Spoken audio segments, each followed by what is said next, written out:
for Boston and for Massachusetts. And we are gathered here today in order to make it very clear that we are going to defend that business plan, that identity of who we are as a city and as a state. This is the Small Business Committee. I am the lead Democrat on the Small Business Committee. We're a state of 7 million people in Massachusetts. We have 700,000 small businesses. And the plan that Donald Trump has laid out is a direct attack on all of our efforts over the years to create the best state, not just the Bay State, but the brain state. That's who we are. So we're gathered here with incredible leaders from across the Commonwealth whose programs are under assault. The business plan for Boston and for Massachusetts is very simple. We draw the smartest young people in America and around the world to come to school in Massachusetts. We then help to get them access to the capital they're going to need to start up new companies, small companies. Third, we make sure that they have the best trained and best educated workforce in the United States of America. That's who we are. What Donald Trump is doing is launching an attack on the funding for Medicaid, healthcare. We call it Mass Health in Massachusetts. The Affordable Care Act, 700,000 people in Massachusetts are on the Affordable Care Act. Title I is the poor children, the kids who need a little extra help. That funding is under assault. The funding for disabled children, disabled citizens. We have 330,000 people in Massachusetts who receive funding because of Medicaid, and we have hundreds of thousands of others who receive help through the educational programs. That's who we are. That's our business plan. So when Donald Trump talks about his vision for the future, we see him looking in a rearview mirror. He wants to cut $450 million out of our clean energy economy. We have the Green New Deal mayor with us. It's a vision for the future. It's looking ahead and leading the way for future generations. That's what is under assault. NIH funding, Medicaid funding, National Science Foundation funding, NIST funding, all of it goes right to the heart of who we are. And so we're here just to say that we are going to fight Donald Trump. We are not going to allow him to loot the future of Boston to pay for billionaire tax breaks. That's just not something that is acceptable to our delegation, to our state, and I know to Mayor Wu. So this is just to make it very clear that we are going to stand tall and strong and have the back of the city of Boston as Donald Trump and his colleagues, put it generously, are seeking to try to attack us. Okay, that's not going to happen. We are very proud of our city. We're proud of what it stands for, and we're going to stand and fight. And no one knows how to fight better than Senator Elizabeth Warren. Welcome. Right, thank you. And I want to say, come over here. We are all here today as the federal representatives of the 7 million people of the Commonwealth of Massachusetts. And we stand proudly with the mayor of Boston, who has been invited, I think that's still the word, she has been invited by the Republicans to come and defend Boston and to defend the values that we fight for every day in the Commonwealth of Massachusetts. So we want to be here in part to talk about what this fight is about. Over the last 6 weeks, Donald Trump has created a sandstorm of chaos to try to distract us from his real agenda. Tax cuts for billionaires paid for by cuts to health care and Social Security. These are programs that mamas and daddies and babies and seniors rely on every single day. Trump and his unelected co-president, Elon Musk, are dismantling our government piece by piece so that it works better for those same billionaires and worse for everyone else. The whole Republican plan fits on a bumper sticker. Billionaires win, families lose. Trump promised, you may remember, to lower costs on day one. Instead, he and co-president Musk have tried to fire the financial cops that keep Americans from getting cheated. They have slashed funding that supports research for cures for cancer and Alzheimer's, and they have fired thousands of hardworking public servants, including the people who keep us safe when we fly on airplanes, the people who make sure that nuclear materials are safely stored, and people who inspect our food. One of those hardworking public servants is Doug. Up until 2 weeks ago, Doug worked at the National Science Foundation until out of nowhere he was fired, along with over 100 of his colleagues. And I've invited Doug here today to share his story. Doug, come on over. Thank you. So after 6 years of service at the National Science Foundation, I was fired 2 weeks ago from today. And me, along with 167 of my colleagues, were called into a Zoom meeting to get a mass termination firing with no cause. And this doesn't just impact me, this impacts all of Massachusetts, right? A limited workforce at NSF or NIST or NIH, that jeopardizes the billions of federal investments that directly fund our top-notch research and researchers in Massachusetts and powers our local economy. So I'm scared for this country. Millions of Americans who have dedicated their lives and dedicated their careers to this country are suffering because of unelected billionaires. I'm here with Senator Warren to fight back against these illegal terminations and to stand up for hardworking civil servants. Thank you. Thank you very much, Doug. And I appreciate Doug being here. I just want to say this is what happens when you go to town halls. I had a town hall in Framingham a week ago, and Doug stood up and told his story, as have lots of other people in Massachusetts. I would say the biggest question at that town hall is, what can we do? And Doug is living proof of what we can do. We can tell our stories because they matter. We build a grassroots movement across this story by not using big words and abstract terms, but by telling the story person by person by person about what kind of work you do and what it means when you just get called in and told you're fired because it fits in someone else's political agenda. So thank you for being here, Doug. Thank you. I appreciate it. All right, I just want to say, Doug is standing up, he's pushing back, and that's what we've all got to do. Senator Markey? Thank you, and we have like the greatest delegation in America. Well, that's You're going to hear from each one of them, but representing all the workers of the state, union and non-union, making sure that we have the most worker-friendly state, but a lot of that's under assault. We are fortunate to have with us Chrissy Lynch, the president of the AFL-CIO of the great state of Massachusetts. Welcome, Chrissy. Thank you very much, Senator. Look, in just only 6 weeks, President Trump and unelected billionaire co-president Elon Musk have made it crystal clear that they are there to enrich themselves at the expense of working people. They are taking a wrecking ball to our country, and they don't care who or what gets caught up in the destruction. They are weaponizing massive cuts, and they are applauding mass unemployment. They are causing all of this suffering to fund huge tax breaks and shady government contracts for themselves and their billionaire buddies. The Massachusetts labor movement is proud to stand in solidarity with the best delegation in the country to fight back against these attacks, because working people should not be harmed by the richest people in the country. It's immoral, it's wrong, and we're here to fight. Thank you. Great. Beautiful. Next, the Minority Whip of the United States House of Representatives, Catherine Clark. Thank you. I am so pleased to be here with our senators, our delegation, and our incredible Mayor Wu. All my Bay State colleagues and everyone who is behind me and at home.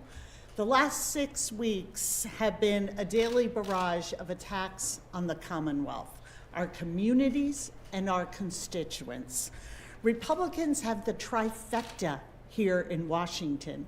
That means they can do whatever they want, anytime, and to whomever. They can deliver if they choose to, for the hardworking people in the Commonwealth of Massachusetts. But instead, they are not even keeping the most basic promise to the people of this country. They have chosen to fight for their ultra-rich donors. And that starts but doesn't end with Elon Musk. Republicans have made a choice to gut health coverage for kids, for parents, for seniors, to slash food assistance and school lunch, to defund our public schools, to attack our community health centers, to dismantle Social Security and Medicare and Medicaid, all to pad the pockets of the billionaire class with more money, more contracts, and more tax cuts. But even then, it's not enough. Now they're going after cancer research. Think about this. Elon Musk makes more in a single day than the NIH spends all year researching childhood cancer. More in a day. And still, he wants more money in his pocket, out of yours into his. So he's ordered the congressional Republicans to defund the research, funnel the money, and use it to cut his taxes. I cannot imagine a more terrible nightmare than learning your young child has a serious cancer diagnosis. What a heartless act of cruelty to tell a mother that her government is ending the research that could potentially save her child's life. That is exactly what Republicans in Congress have decided to do. And it's the most vulnerable Americans and our children who they think should pay the price. I am so pleased to be joined for this presidential address by my constituent, Sarah Robleski. She knows all too well what the stakes are and what it means for her family and families around this country. Sarah, thank you for joining me today, and thank you for sharing your story. Thank you so much for having me. It's a complete honor. My name is Sarah Robleski, and I am here today as the mom of the bravest 4-year-old you'd ever meet. His name's Declan. He's one of 4. Back in August of 2023, after weeks of headaches, an MRI revealed that he had a golf ball-sized tumor in the back of his brain. Declan was diagnosed with stage 4 brain cancer. In an instant, our world felt shattered. Declan had to go through months of intense chemotherapy, and he had to have 3 stem cell transplants. The treatment was excruciating, it was toxic. He was left with significant impairments from hearing loss to brain damage. But he never stopped fighting. That's just who he is. And it did work, for now, but Declan's doctors tell us his cancer is the kind that comes back. It always does. 9 months post-treatment, Declan is part of a new clinical drug trial, and his scans continue to be clear, nothing short of remarkable. When your child is diagnosed with cancer, you know the road is going to be challenging, and your family is prepared for so much. But I never imagined I would be so graciously asked to come here to Washington to beg our government to do right by our kids. I am here on behalf of all the parents who right now are sitting in the hospital rooms fighting alongside their children. When it comes to finding less toxic treatments and life-saving cures for kids battling cancer, we do not have a single day to spare. This is not about politics, bureaucracies, or efficiencies. It's about families who are literally holding their breath, hoping tomorrow brings the breakthrough that will save their child's life. Cutting NIH funding will cost those families, my family, precious hope, and it will certainly cost children their lives. Even a slight pause or interruption to ongoing studies will have devastating consequences. NIH studies have helped keep Declan alive, and it very well could be a study now at this moment that will save his life in the future. So please protect the funding, help save our kids. I want Declan to not just be known as the 4-year-old with brain cancer, but as an adult who survived it.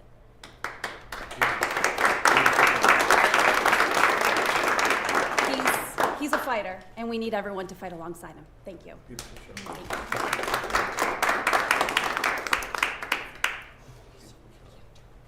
And now we're going to hear from the ranking member of the Rules Committee in the House of Representatives, Jim McGovern.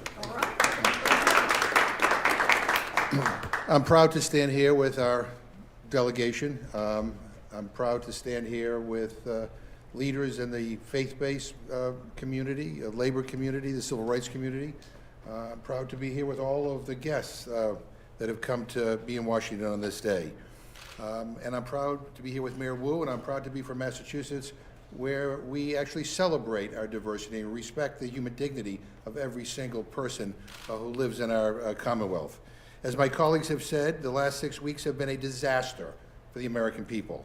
With Donald Trump and Republicans in charge, we've seen chaos, we've seen cruelty and corruption, and not a single goddamn thing to lower costs. In fact, Trump is making things worse. Groceries keep going up. Eggs are through the roof, and the tariffs he just put in place will make prices skyrocket. These guys aren't lowering prices, they're raising them. And at the same time, they're gutting programs that people rely on just so they can hand out tax breaks to their billionaire friends.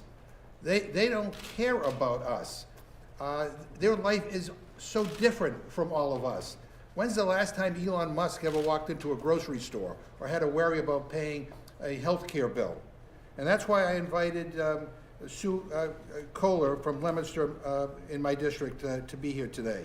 Her son, Sean, is a person with a disability and completely relies on Medicaid for the doctors, medications, and therapies that he needs.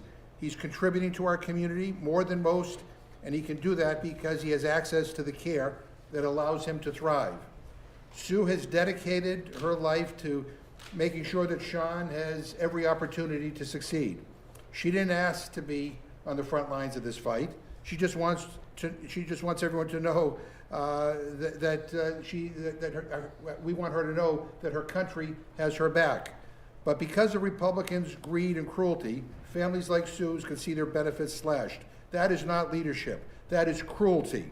That is cowardice. And we refuse to stand by while they sell out working families to the highest bidder. I want Trump and Republicans in Congress to look her in the eye and explain to her why her son's health care is less important than their tax giveaways to the ultra-rich. I don't know what the hell is wrong with these people, but they certainly do not belong in government. And with that, let me introduce Sue, who will give you a little background about her situation. Thank you, Jim. Thank you for the delegation of Massachusetts. So my name is Sue Kohler, and I'm from Massachusetts, and I believe these Medicaid cuts are morally and ethically inhumane. This is a lifeline for many of the disadvantaged and disabled people in our country. My son was diagnosed at 9 weeks old with a brain tumor. He's legally blind. I've spent all 39 years of his life fighting for his education. Now I have to fight for medicine. His drugs are $6,500 a month. I don't know what I would do if Medicaid is cut and we don't have access to that money. I just don't know. He gets Botox. He has many different services that he also receives. It's overwhelming for families to have a person with disabilities and to take care of them, but this is more overwhelming to not know if they're going to be covered in the future. It's a horrible feeling, and I feel like we're all being thrown into the wolves at this point. So I really would hope that Congress considers funding Medicaid for the level we need it. Thank you.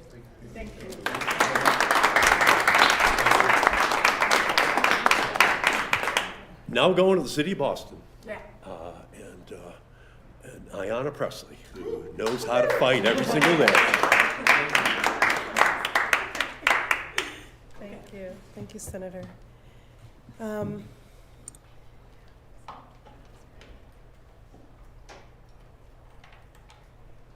It's a little unwieldy here, so work with me. Okay, all right.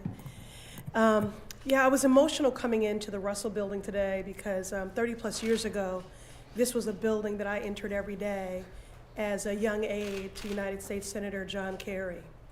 And I never could have anticipated or predicted that one day I would be a member of Congress in this esteemed Massachusetts delegation. But even if I had thought that, I never thought that I would have to come and stand shoulder to shoulder with people in defiance to a dictator. And that is truly the moment that we find ourselves in. So it is an honor to serve alongside these incredible fighters each and every day. Thank you to Senator Markey, Senator Warren, our delegation partners for their solidarity, and to our community leaders and constituents who made the trip to Washington to be with us today. What you are hearing in this moment is the real State of the Union. Not lies, not propaganda, not a dangerous, dystopian, draconian vision for this country, not more forecasts for executive actions rolled out that are everything to do with actions to the people and not for them.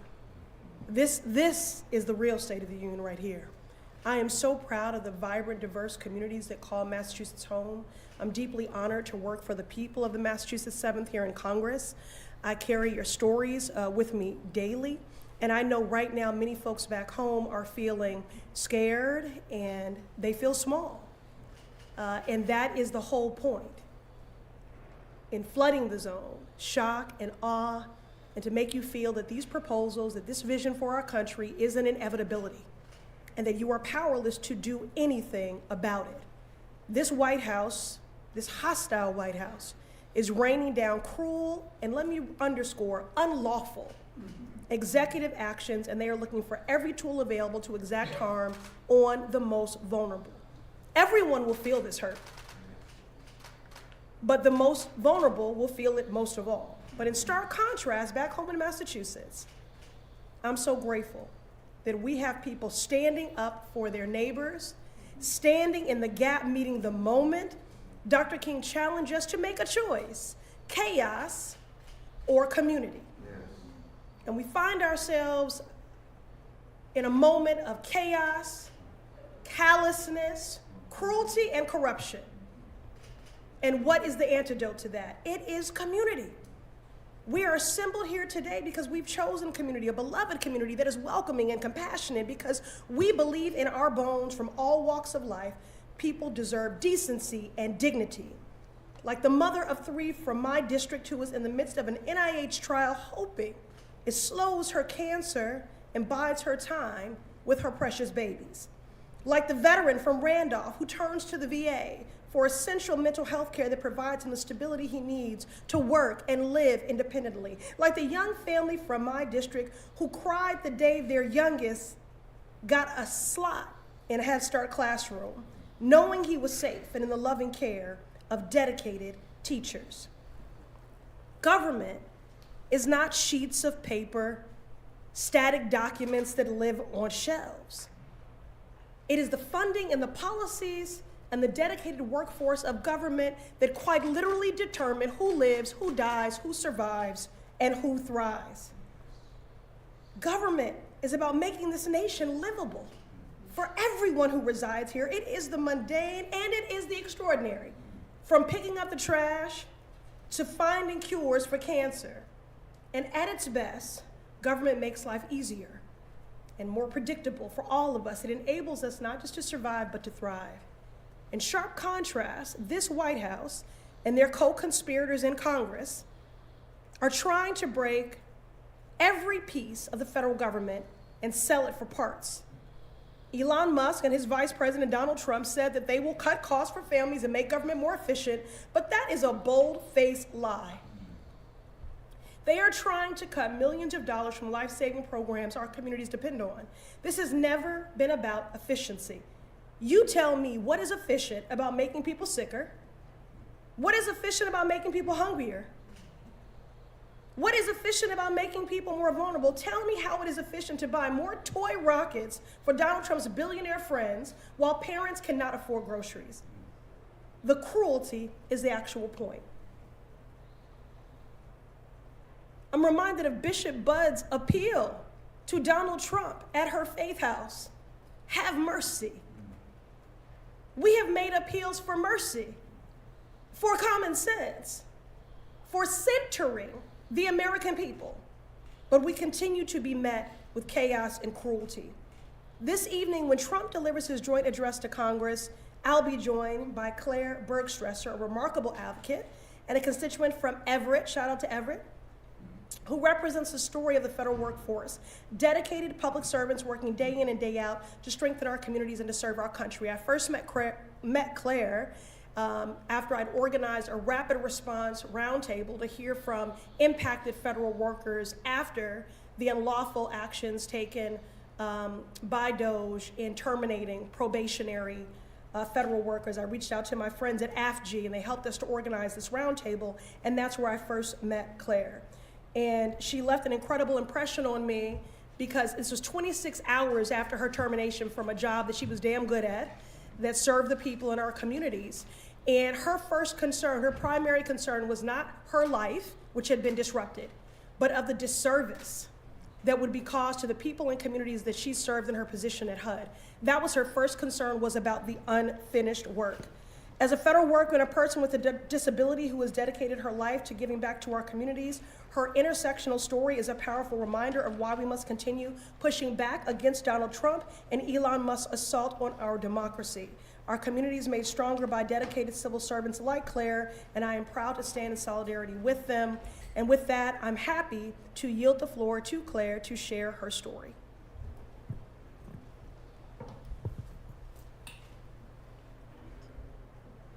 Checking. 1, 2, 3. Thank you. Oh, I got it. Thank you. Even I am standing up today. Until Valentine's Day, I worked for the U.S. Department of Housing and Urban Development in Boston. I woke up that morning and I had no idea that it would be my last day in federal service. Today, my former colleagues have no idea if it would be theirs. I'm here today because I believe in my agency's mission to protect the rights of Americans under fair housing laws. To the American people, I took an oath to serve this country. If we lose more public servants, more people will become homeless. Our elderly and people with disabilities will lose life-saving support. Grants won't be processed. Life-saving research will cease. Phone lines to assistance will run dead. Fraud, waste, and abuse will go unchecked, and so much more. Without federal workers, our communities won't be stronger or more efficient. They'll be more vulnerable. To Donald Trump, I grieve that you felt you had to let me and so many others go because of your misguided reasons. But I grieve even more the loss that Americans across the nation will feel if you continue down this path. I know firsthand that you are not saving this country by terminating federal workers. You are failing us. My story is the canary in the coal mine. Terminating our federal workers is a loss we cannot afford, and it will only get worse. I urge the American people to support federal workers so that we may continue to serve you and this nation. Thank you so much.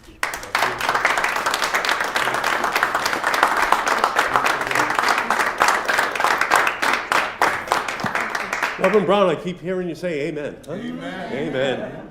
Oh my goodness, thank you so much. That was just beautiful, thank you.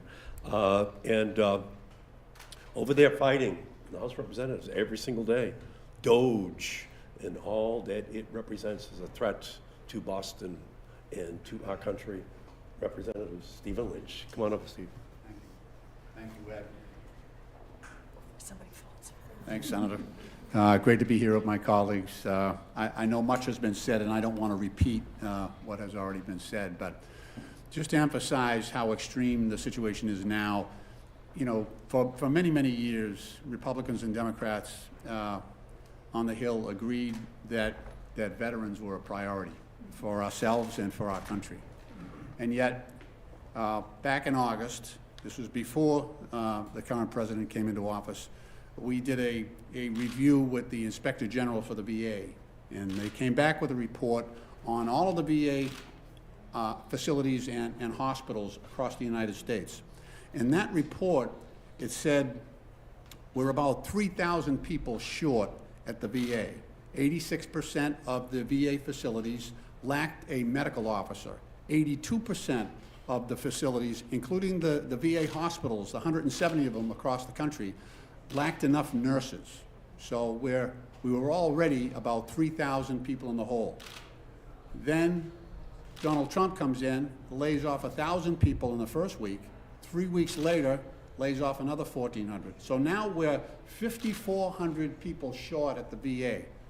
And on top of that, so many people have been laid off in the benefits department that there is currently today, as we stand here, a backlog of 250,000 cases at the VA, which translates into very, very long wait times for veterans who either need treatment, need appointments with their VA docs, or need to have their disability determination resolved by the VA. So that's what's happening here.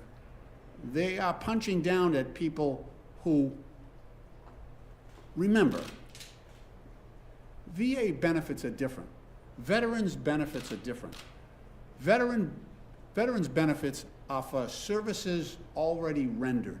So these men and women have put on the uniform. They have lived up to their obligation honorably, with great courage and service to their country, and they are being treated like this. That is patently wrong. And we have to stand up for every single veteran out there. We are blessed. Ayanna and I have 3 wonderful VA hospitals in our district. We have Roxbury, we have West Roxbury, we have Jamaica Plain, and Brockton in my district. And we have heroic nurses and docs and therapists and staff that take care of our veterans every single day. And they should not be treated like this. You know, we've lost a part of our soul when we can't even recognize the value that veterans have contributed to this country, you know, through their own sacrifice. There's going to be a hearing tomorrow, and I know the mayor is here. I guess we're going to call her up in a minute, but she's been asked to testify before our committee. And Ayanna and I are both members of that committee, and we will be there to defend her. But the threat is that the Republicans want to cut off funding for the city of Boston, federal funding for the city of Boston. Much of what we rely on that Senator Warren and Senator Markey and Jim McGovern and others have spoken to already, and Catherine has spoken as well. The Medicaid benefits that help 40% of our community health centers, the budget, 40% of that budget is covered by Medicaid. But that cannot happen. We should not be punished because of the generosity and the kindness of the people of Boston. So that bill has to go down, and we're calling upon our Republican colleagues to stand with us, because no city should be, especially one that is safer than a lot of the other cities around the country, we should not be punished for the decency that we show to others. And it's a sad statement of where this country is today under the leadership of Elon Musk and Donald Trump. So I'm very proud of the delegation that stands beside me and behind me. This is a moment. This is a test. This is a test of our democracy and who we are as a people. So I'm enormously proud to have my colleagues with me, and I have every hope and belief in our success at the end of the day. Thank you.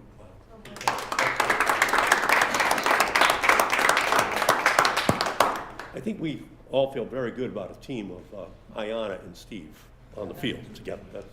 That's going to be, you know, something. So, so we're all here for the same purpose, and that is to focus upon the Trump agenda and what it means for the city of Boston and the state of Massachusetts, because Boston is the economic engine of our state, and it is also kind of the beating moral heartbeat of not just Massachusetts, but of the whole country. We think we're a special place. We know we are. And we do not like to see our city be attacked. And that's why we're all here, and that's why we want to hear right now from our great mayor, Michelle Wu. Well,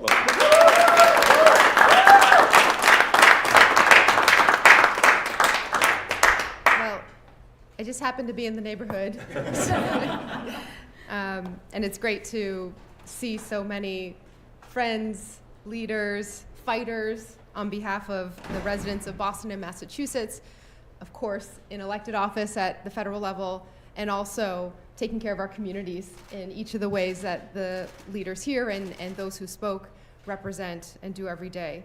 I want to thank each and every one of you for all that you are doing here in DC on behalf of our residents. And I want to thank you for standing up today and every day for Massachusetts and for Boston, for our values and for our people. I want to recognize some of the posse that we're here with today as well. Reverend Jeffrey Brown, pastor at Roxbury's historic South Baptist Church. Rabbi Jeremy Burton, CEO of the Greater Boston Jewish Community Relations Council. The Honorable Geraldine Hines of the Massachusetts Supreme Judicial Court.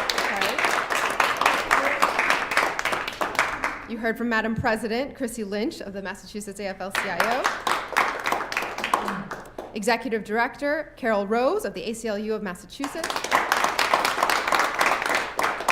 And La Presidenta and CEO of La Colaborativa, Gladys Vega. So as grateful as I am to stand here with all of you, my first choice is always to be back at home in Boston. It's to be at home with our residents and families, with the business owners and faith leaders, educators, first responders and neighborhood groups, continuing to do the work that has made Boston the safest major city in the country.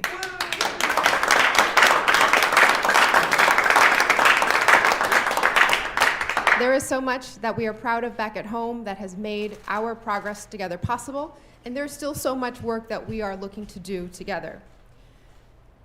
I'd be at home doing that work right now, but I will never back down from an opportunity to defend Boston, to defend our residents, and to defend all that we have accomplished together. So the truth is that I could not be more proud to stand alongside these leaders. I, every day, live a dream. I get to wake up and go to work for the residents of the greatest city in the world. I get to do that work in the most beautiful building in the world, alongside the greatest colleagues in the world. I can take the subway system, the very first in the country, on my morning commute. And if the weather's nice, I can get off a stop early and walk out into the first public park in the country. In the 2 blocks it takes to get from the historic Boston Common to Boston City Hall, I can pass the resting places of 3 of the signers of the Declaration of Independence. But Boston's greatness isn't limited to our history. Today, we are a city determined to learn from our history, proud of what we got right, and unafraid of learning from what we got wrong. We continue to invest in the public good, in programs and resources that empower all of our families to thrive. And that's why we've made museums and cultural institutions free in our city for every student, pre-K through 12, and their families on Boston Family Days. It's why we built the most affordable housing in a generation, provided the most ever paid summer jobs for our young people, added the most pre-K seats at no cost to families, and invested millions more in our Black and Latino businesses than at any other time in our history. We are a city that throws open the doors of opportunity for all of our residents at a time when this administration in the White House is slamming them shut. We are a city that believes in science and thrives on discovery. We are the home of groundbreaking innovations and world-class care, at a time when this administration is cutting funding for life-saving research. We're a city made up of colleges and universities, labs and startups, nonprofits, small businesses, civic organizations, neighborhood groups, all working hand in hand with our government to make life better for every one of our neighbors. We are the city where people come to do good in the world, at a time when this administration seems dead set on the opposite. We're a city that opens our arms and offers a hand when this administration is more interested in turning its back. So that's why I'm so proud to stand here with this delegation and with these leaders, proud to be here, standing with you for our city, and I also can't wait to go home and get back to work. Beautiful.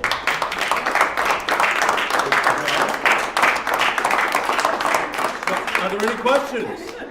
Mayor Wu, is that a preview of what you'll hear tomorrow? Was this a practice session for what you'll give tomorrow? Is that the speech?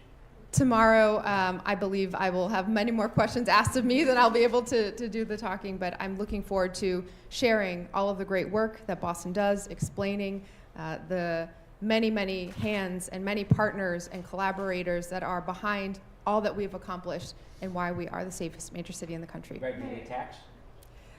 You know, I'm here to stand up for Boston, and you can put me in any situation, and I will gladly do so with a smile on my face. You are going to be the subject of some pretty hostile questions. I mean, does that make you a little nervous? Is there any intimidation? I think the average person would just ask that. For me, you know, this is a very serious responsibility. It's a chance to testify before Congress, and I'm going to represent the city and the many, many stories of residents that I've heard as I've been having conversations about what our community members want Congress to know.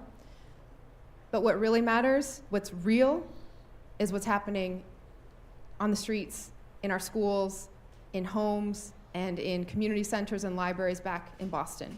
And so whatever the tone of conversation, you know, I hope it will be a productive dialogue, but I know why I do this work, and I know why we are all working so hard every day, even in very difficult situations, because our residents back at home have so much more on their plates that they are working for and fighting for and just trying to do right by their families. And so the least that I or any of us could do is to be here standing up for them. Can you address that? We'll Charmaine, we'll do that on the side. Oh, we'll do a gap on the side. Hi, good to see you, Mayor Wu. Wanted to ask what the coordination's been like with other mayors heading into tomorrow. Do you plan to approach the hearing as a team? Is it kind of every mayor for themselves? I know you can't give away full strategy, but can you talk about that a little bit? I have known some of these mayors, and we have been in different spaces together, but we haven't talked much about the the substance of the hearing or planning anything or coordinating. Certainly our teams have been in contact because one big coordination was pushing back the original date by a little bit. I received the letter, I think a week after I had given birth, or maybe 2 weeks afterwards, and so it's really appreciated having the extra time and the coordination with everyone, all the other cities as well, to make sure I could be here in a little bit after having recovered from having a baby, and to then be fully present. Can we hear from Congresswoman Chrisley and Congressman Lynch about what you see your role as tomorrow, what you will do when Republicans, we know how it goes. So can you give us an idea how you approach tomorrow and your role? Well, our role on the Oversight Committee is to be, in the words of my mentee, may he rest in peace and power, Elijah Cummings, to be in efficient and effective pursuit of the truth. And so I see my role as one to combat misinformation, disinformation, to defend our mayor, our city, and the people who call it home. Yeah. I'm hoping that we can. It's like they get us together. They're like, okay. Yeah. Well, I'm hoping we can have as the mayor has described, a thoughtful and productive dialogue. But what I've seen recently And if you see the trailer, so what they're doing now is, there was earlier times in our country when this happened, but what they're doing right now is the Republican chairman and other members of that committee are raising money, fundraising, off of the spectacle that they're putting out there. So that's why you saw the movie trailer that said, you know, Mayor Wu is coming to town, and here's what we got in store for her. So they're ginning this up so they can raise money off of it. So this happened a couple of times in our country. Back in the 30s, you know, they had the House Committee on Un-American Activities. And a lot of those legislators, people read back in the history, they did the same thing. They appealed to conservative elements in our society and raised a ton of money off of it. And then Senator Joe McCarthy did the same thing. He raised a ton of money from, you know, falsely identifying people as enemies of the state. So this is just one more example. This, in my opinion, it's going to be a federal building. It's a federal room. It's federal offices. It's all government paid for, and they're deriving a personal benefit from that. So I think it's of questionable legality, number one, what they're doing, and number two, it is an abuse of power. An abuse of power to but to call forth our mayors to testify on this, you know, under this spotlight and spectacle, and amidst all this calumny and you know, false accusations that have no basis in fact. So, Are you there to throw some softballs while the other guys are throwing these beanballs? no, I think there are some meritorious issues underlying this whole situation between, you know, congressional authority under Article 1, Section 8 to as the Constitution says, to establish a uniform system of immigration, and then not fulfilling that obligation, and then when mayors have to deal with the consequences of the lack of a viable and coherent immigration policy, they're dealing with our inability to get that done. So they're you know, this is an insult added to injury. You know, if we were doing our job and had a comprehensive, thoughtful immigration policy in place, you probably wouldn't be seeing Mayor Wu in the situation that she finds herself in, or the governor of Massachusetts spending $1.5 billion because we haven't maintained a regulated and reliable immigration system at the border. You know, so we own some of this, but you know, I think it's totally unfair to point at Mayor Wu and lay the blame at her feet. All right, thank you, So everyone. thank you all so much. Thanks for being here. Thanks for being here. Good to see you. Wow.